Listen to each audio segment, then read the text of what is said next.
Grumble, grumble. Hey everyone, it's the Grumpy Meeple, and I'm back today with some more Shadows of Brimstone content, which is pretty much all of the content that I do for the channel, and probably will do for the foreseeable future. This time, I thought I would start going through the updates for the two Kickstarters that Flying Frog has kind of currently still floating around out there. And today we're looking at the newest update for Lost Tombs and the Hell Train. I haven't seen this yet, so you're going to see it live with me. And let's see what they got. Development updates, preview demos at Gen Con and Dice Fest 2023, and XXL Apophis reveal. Awesome. I saw this at Dice Fest, the kind of prototype of it, and it was very cool. So, all right, let's see here. Blah, blah, blah. Oh, no. Okay, so they're talking about basically why haven't we updated this thing in 3 months, and they're noting that Jason Hill looks like got COVID twice within that period that took him down. So that sucks. Hope he's feeling better. He seemed fine at the convention, so I'm sure he's recovered now. Artists have been working hard on the illustrations, map tile artwork, and miniature sculpting, and we'll be showing off new developments. Yes, so this is some of the art that they showed off at the convention during the panel. I recognize this from that. So it looks like they showed us some of the art that was going to be highlighted in this update, which is cool. And these are the Sorcerers of Thoth with their awesome demon light glowing onks and their scrolls. That's a really cool piece of art. Development on the games is proceeding along as more of the content comes online and enters into play test. I can vouch for this because I played this at Dice Fest, and the Hell Train in particular seemed pretty well along. The Tombs did too. The experience of playing Tombs was a little janky because they didn't have like the tokens for the walls and stuff, so it was a little kind of cobbled together with just like pieces of paper to represent. But it was still really fun and mechanically super cool. So systems and new game mechanics and details of how things work, while content is filling in specific cards with thematic story and gameplay elements that use those systems. So here they're talking about the new trap mechanic, which is a system. How do traps function? Who sets them off? What kind of gameplay do they include? What types of cards do they use? How long should they last? Etc. I'm just going to note that this is exactly the kind of information that I was looking for on the main page of the Kickstarter when it was running, and the lack of that information is one of the reasons why I kind of blasted the Kickstarter a little bit, because basically you're asking people to buy things, but they have no goddamn idea what they're buying. Now they added some updates throughout the campaign, about halfway through, that did cover some of this stuff, but in the future, I would ask yourself these questions while you're drafting the Kickstarter page and answer them, basically, so that people know what they're buying on day one.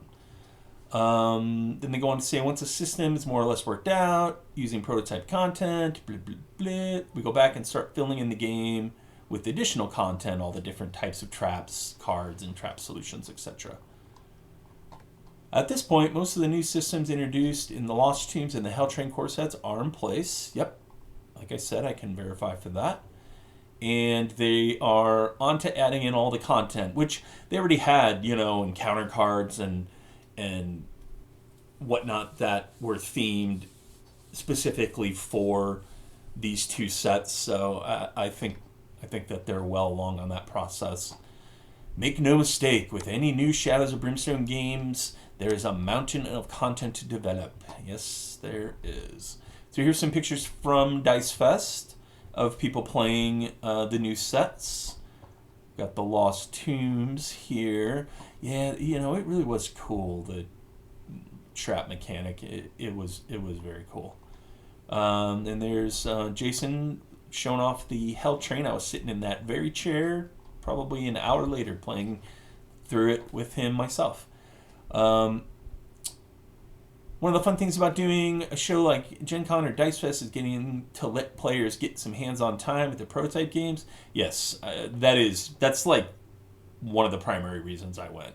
I went to hang out with the people at the bar and drink root beer and to play demo versions and 3D versions of this game that we all love so much.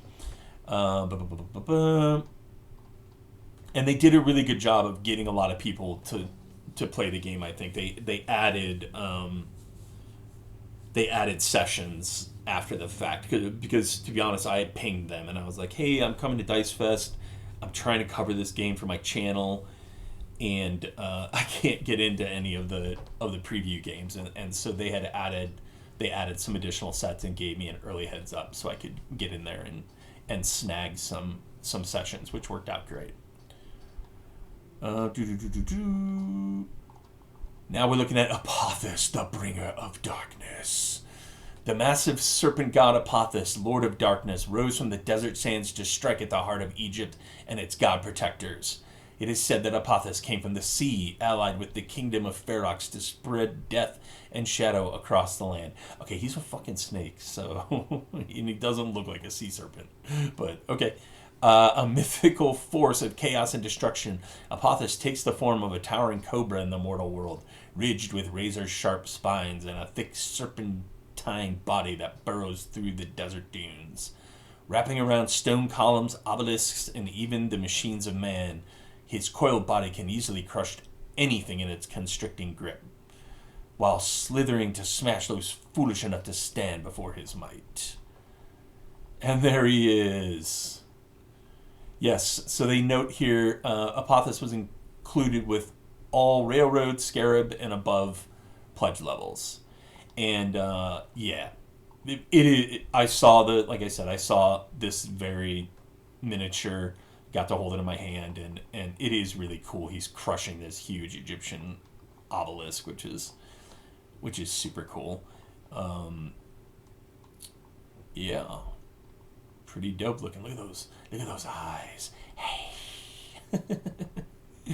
Though his main theme is as part of the Egyptian myth enemies for the Lost Tomb of Amun-Tet, he works equally well as a massive end boss for the impossible Hell Train, bursting out of the Old West desert rock to wrap around the train cars of the Western Express in his crushing grip. That's actually a really good point. The train's kind of barreling along and then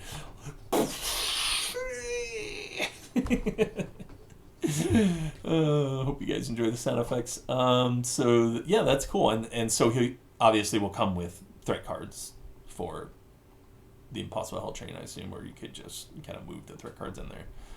And it looks like that's about it. So yeah, some cool detail here. Mostly a recap of Dice Fest and some nice shots of the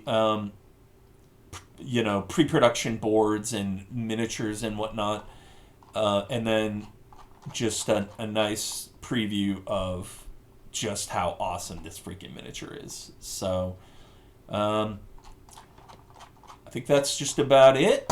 Hope you enjoyed this. Let me know in the comments what you think about an update like this. Is this enough detail after 3 months of kind of, mostly silence for you, or are you looking for a little more meat on that bone? Like maybe it would have been nice if they had gone ahead and answered these questions that they surfaced in this update. I don't know. I mean, at least you got some cool art and miniature renders and whatnot. So hope you enjoyed it. That's all I have for now. I will talk to you later.